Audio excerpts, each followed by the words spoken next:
In the name of the Father, and of the Son, and of the Holy Spirit, Christ is in our midst. So today I wanted to talk to you a little bit about words, and words in Greek and English, and really a little bit about the translation that we encounter in the Bible, and some of the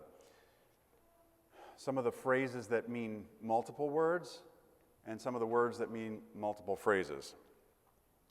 So if we're talking about a particular word that can mean a similar thing but have different ways that it's conveyed. In Hebrew, there's multiple words for the word kill. In English, there's also multiple words for that too. There's killed, murdered, died, slaughtered, euthanized, lethally injected, or put to sleep. And we use those words differently depending on what we're talking about. However, when we look at the translation of thou shalt not kill in the Ten Commandments, that word actually from the Hebrew is a different word than just kill. It means murdered. So when we look at the Ten Commandments and we read thou shalt not kill, the actual translation or the precise translation should be thou shalt not murder. Because in Hebrew they had a word for killing an animal. They had a word for killing in self-defense. They had multiple different words, but the word specifically means not to murder. However, that's one word that has multiple meanings. But if you look at this week's gospel as well as last week's gospel as well, there's a word in Greek that's translated the same way in English for all three references, and it means different things for each reference. Last week, if you'll recall, St. Peter sees Christ walking on the water, and he says, "If it is you, call me to you on the water." So he uses the word if, in Greek I, would be in English, or epsilon iota. So he uses the word if it is you. Then we hear today, we hear about the man for the epileptic. And in the reading today, it's also paralleled in the Gospel of Mark. And the Gospel of Mark adds some things and also takes away some things from the Gospel of Matthew rendition that we hear today. But the man brings his epileptic son to Christ, and he said, "Your disciples weren't able to cast it out." Well, in the rendition in Mark, we hear Christ speak with this man a little bit, and Christ says to him, "How long has this been happening?" And he says, "From his youth," and he throws him into the fire, and then the man says, "If you are able to do anything, can you help him?" And then Christ responds to him, "If you are able." And all three of those ifs are different ifs. They have different connotations, they have different references, they have different implications, just like the word death has multiple ways that it can come across. The word in Greek is used for all three of those references, but they mean completely different things. Now, I was thinking, how can I give you an example where this doesn't sound absolutely confusing, like trying to figure out E equals mc squared? And I wanted to give you three secular examples. Everyone has probably grass around their home, right? Lawn that you cut. I'm going to give you three different ifs with different connotations. If you have time today, cut the grass. If you have time today, cut the grass. Which really means you may have time or you may not have time, right? Since you have time today, cut the grass. So since implies that you have time, that you have an amount of time to cut the grass. For as much time as you have today, cut as much grass as you can. Well, if, since, and for as much are the three translations of those different references that we hear in the gospel. Now, many commentators and writings of the gospel will say, not writings, but exegetical works that explain the gospel will say, don't use the word since, use if. But when we think about it, that word if kind of confuses us. Because when we see about St. Peter, he says, if it is you, call me on the water, which means, does he really believe in Christ? If he says, if it is you, call me on the water. As if, pun intended, If it wasn't Christ, he wasn't going to call him. Or if it is Christ, he's going to call him. And it almost makes it seem like his belief is contingent on Christ's response. Then the same thing with the man who comes to Christ today. He says, if you can do anything, help my son. And then we hear Christ say, if you can. So let me use the grass examples again to kind of explain to you the differences. If you have time, cut the grass today, which means you either have time or you either don't have time. You might not have time. So it's one or the other. The man says about himself when he comes to Christ and he says, if you can do anything. Maybe you can, maybe you can't, which is a standard if. If you can do something, fine. If you can't do something, I understand, because your disciples couldn't do anything either. That's the man's attitude. He comes to him with this lack of faith and this small belief. Since you have time today, cut the grass, which implies that you do have time. So when we look at the actual translation of St. Peter speaking to Christ on the water, the way it's phrased, using that same word, if, e in Greek, specifies that it's an implied belief that it is him, since, instead of just the word if. Since you have time today, cut the grass. Since you are a mechanic, fix my car. Since you are a pilot, fly my plane. Since you are Christ, call me to you on the water.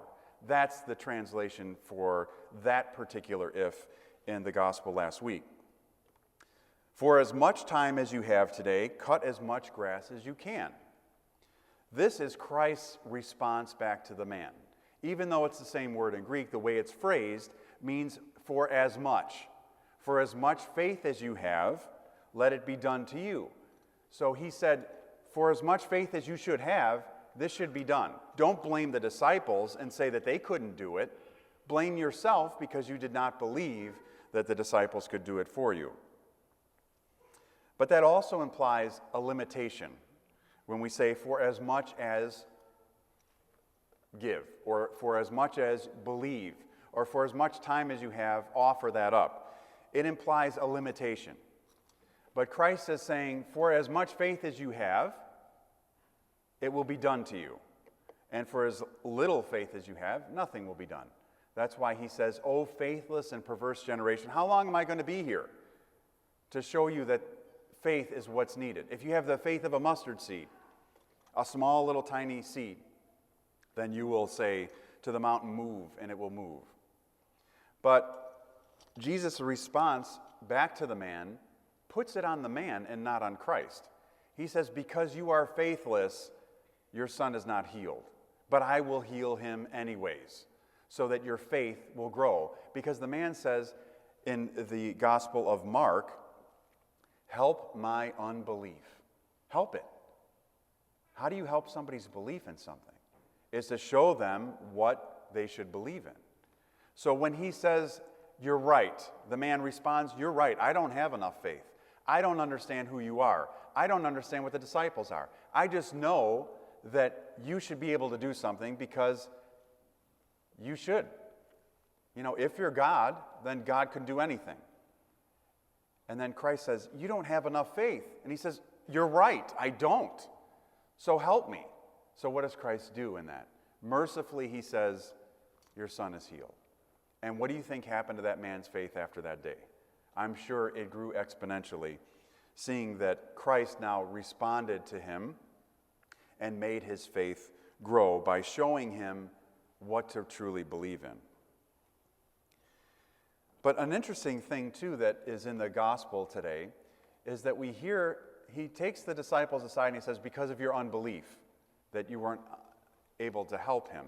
However, in the some of the other renditions, specifically in Mark, it references fasting and prayer. That this kind can only be cast out by fasting and prayer. And if you look before this time, the disciples were given authority over unclean spirits, right? Christ sends them out. And the spirits were subject to them, and they came back saying, even the demons are subject to us in your name. So they were doing that. They were casting out demons, but why couldn't they do it with this boy? What was the difference? And he said, this specific kind, can only come out with fasting and with prayer. Now, were the disciples praying? Absolutely, they were praying. Did they have a hard time praying? Yes, they did. They had the same hard time praying that we have praying when we lay down on our beds and we try to say the Lord's Prayer. Have you ever tried to do that? You're laying on your bed, Our Father who art in heaven, Our Father who art in heaven, Our Father who art in heaven. You start doing that, and then you start saying it 100 times. You wake up the next day and you're like, I don't even know if I got to thy kingdom come in my prayers because I was laying down. The same thing happened with the disciples too. You remember when Christ calls them up on the hill and says, pray with me. And then he comes back and where's the disciples? They got their heads down, they're out. And Jesus said, you can't pray for a little bit? You fell asleep? I'm going to be betrayed and you just fell asleep. And then what happens with their fasting? Were they fasting? No, they weren't fasting. In fact, they were accused of not fasting. But Christ says it's not time for them to fast yet. Remember, they're going through and they're plucking grain in the field, and then the Pharisees come and say, hey, how come you're eating that? Aren't you fasting? A typical sarcastic faster response, right? And Christ says there's no need for them to fast now. The time will come when I'm not here, then they will fast. So really, were the disciples completely bankrupt when they said to Christ, why couldn't we do this? I don't understand. We were doing it, now we can't. And Christ says, that's right, because this particular kind only comes out with prayer and fasting. Fasting, which they hadn't done up to that point, and prayer, which they were having a hard time doing up to that point. But the time came later when they were casting out demons, when St. Peter and some of the other apostles too were raising people from the dead. They had this great power over every type of demon. So what does that really tell us about the demons too? There's different types. There's different types of demons with different strength. And the fathers of the church write that if we were able to see in the air the amount of demons that were flying around, we would shudder with fear. But the reminder and the calling in this particular gospel reading is for us to fast and pray for one reason first. If fasting and prayer casts out the demon of another person, what does it do for us? What does it protect us from? Fasting and prayer were the two requirements in order to cast out that particular demon. That the one who completely mangled this young little boy, this young, probably innocent little boy who had this terrible affliction and was thrown into the fire and suffered from his childhood. Fasting and prayer would have gotten rid of it from someone in the church. What if his father fasted and prayed? What if that was his calling and he knew to do that before he had his son? Would that have come to his son? Maybe not. In fact, most likely not. So the reminder, as St. Theophan reminds us in his writings for today, we have to fast and pray, number one, for ourselves so that we don't fall into this demonic realm and this realm that takes us off and takes us away from God. And we have to, for sure, remember that in order to chase away evil in our lives, the best way to do that is to fast and to pray. Fasting is the exterior, praying is the interior. We have two sides of ourselves, right? We have really the outside person that goes out, that takes a shower and brushes their teeth and washes their hair and does all these things. And we have the interior person who sits on the couch with their pajamas on and their hair's all messed up. We have this inside and outside, right? We have the outside, but we also have this more intimate way in a spiritual realm of the outside and the inside. The outside of what we are encountering and the inside of what we are encountering spiritually. So praying and fasting take care of those two realms. The discipline of the outside and the discipline on the heart and in the soul of the person. So that's where fasting and prayer wards off evil. And St. Theophan says, if you want to chase away the demons in your lives, fast and pray, because they will see you and run with fear. So in this time of this fasting and this prayer time of the first 15 days of August, it's a call for us to pray. We have the Paraklesis service Monday, Wednesday, Friday evening. There's got to be one evening that you can make it to that service. There's got to be one. So this coming week, there has to be one night where you can make an adjustment to come to that service. You might say, well, why do I need to come to the service? That's my only time that I have to myself. It's busy. I got to eat. I get home from work late, whatever the case is. But when we call out to God, when we have a serious issue or problem, and we say, God, help me, right? Many times people get to that point when they're facing an illness or the potential of an illness or the potential of a loss of a family member. And they say, God, help me because I don't know what I'm going to do. We expect God instantaneously to help us. But what are we doing to prepare for that? Are we fasting? Are we praying? Are we making the effort? So, for this coming week, Monday, Wednesday, Friday, we have service. 7 o'clock, you bring the names of the living. I ask you to pick one service to come to. It's 40 minutes long. It's a beautiful service. It's prayers to the Virgin Mary to ask for health and salvation for the people in your lives. Pick one of those evenings and make an effort to bring your family to that service. To show that during this time of prayer and fasting that you're praying and you're taking advantage of the services during this Lenten season for the Virgin Mary. And remember that if you have issues in your lives that are dark, you have dark people around you, you have dark situations, you have dark coworkers, dark whatever around you, and you're wondering, how do I get rid of that? How do I get rid of the bad boss or the bad employee that works next to me that has a terrible language issue or whatever? How do you get rid of that?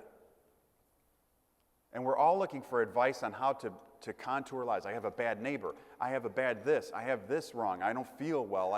I'm sick. How do we get rid of these things? Well, Christ reminds us today that the ultimate of casting out bad from our lives, not only our personal lives, but from the lives of those around us, is to fast and to pray. So utilize these coming days to fast and to pray. If you don't know how to fast, start with just meat. Start giving up meat now till the 15th. That's next weekend. Just say, you know what, I'm not going to eat meat this week. And don't tell me there's nothing else to eat, or I'm gluten allergies, or I'm allergic to fish, or whatever. There's plenty of other things to eat. There's a myriad of things. And for the amount of vegetarians and vegans in the world, I don't think meat is a hard thing to do. Try that for this next week. Try to come to at least one service during the first 15 days. Because if we die and we go to heaven and there's Virgin Mary standing there at the door and she says, you know what? Jesus is in a great mood today. Not that this is going to work like this, but in a cartoon world of understanding, Jesus is in a great mood today. All you had to do was come to one Paraklesis service your entire life, and you're good. Have we been to those? Do we know what they are? Your kids. The child was possessed in the story because of what? Because the child was a crack baby? Because the child was a thief or whatever? The child was possessed probably because of the parents. So for parents, we need to take it seriously what we're imprinting on our children. The best way to help them is to bring them to the altar. Bring them to the services. Bring yourself and cast out the darkness in your life first, and the darkness will be cast out of the lives of your family and all those around you whom you pray for protection. May the Virgin Mary continue to watch over us during this very special time of the fast for her, and may God continue to strengthen each and every one of us. Amen.